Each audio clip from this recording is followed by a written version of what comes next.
Bom dia a todos. É um prazer apresentar aqui no 26º Encontro de Atividades Científicas. E o trabalho que eu trouxe para vocês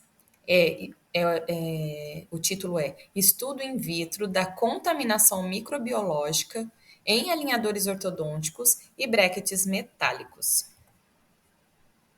Bom, os colaboradores, né, sou eu, Bianca, Fábio, Guilherme, Cristiane, Gessé, Ana Cláudia Conte, a professora Thaís Fernandes e a professora que é minha orientadora, Paula Ultramari. E o objetivo desse trabalho foi avaliar a contaminação microbiológica em alinhadores ortodônticos e brackets metálicos. E esse estudo foi realizado in vitro, não foi em vivo, né? Foi in vitro, foi em laboratório.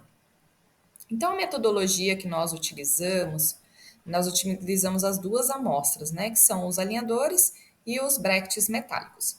Só que dos alinhadores nós utilizamos apenas o dente 11 e 23, então foi recortado do alinhador a região do dente 11 e do dente 23 em alinhadores que tinham attachments nesses casulinhos, tá? E também utilizamos um outro grupo com alinhadores que foram feitos recortes do dente 21 e do dente 13 que não tinham attachment e brackets metálicos dos mesmos dentes, né? O alinhador que nós utilizamos foi Invisalign e os brackets metálicos que foram utilizados foi da marca 3M.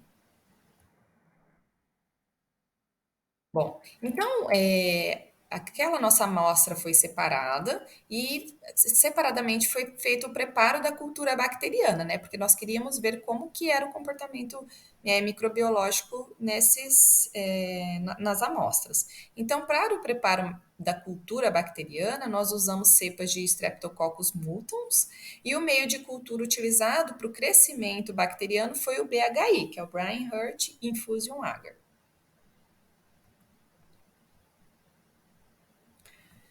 Bom, então, todas essas amostras que foram selecionadas, dos alinhadores e dos brackets, eles foram introduzidas nessas microplacas com 96 poços, juntamente com saliva artificial, e foi levado à estufa de 5% de CO2, tá? A 37 graus Celsius durante 2 horas.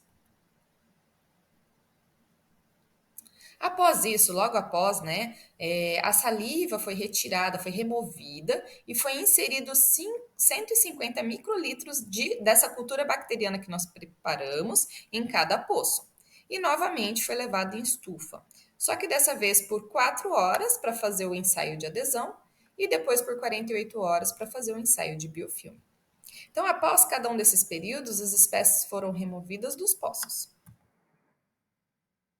E aí, removidas dos poços, as espécimes, né, os espécimes, que são os bracts e aqueles pedaços, né, recortados dos alinhadores, foram introduzidos num tubo Falcon. E nesse tubo Falcon, ele tinha um caldo de BHI com sacarose, foi levado em vórtex por 1 minuto para fazer a mistura, né, e depois levado em cubo ultrassônica por 5 minutos para fazer o desprendimento do biofilme que ficou aderente aos espécimes. Bom, em seguida, 20 microlitros dessa cultura bacteriana que se soltou ali após, né, a cuba ultrassônica, eles foram inseridos em 180 microlitros de solução salina e foram realizadas as diluições de 10, 100 e 1000 vezes, né? E cada diluição foi plaqueada aqui, né? Foi colocada na placa e incubada. Para quê? Para fazer a contagem do número de unidades formadoras de colônias por 48 horas. E a estatística, né, foi usado o teste de Mann-Whitney e adotado o nível de significância de 5%. Então, os resultados obtidos foram o seguinte, né?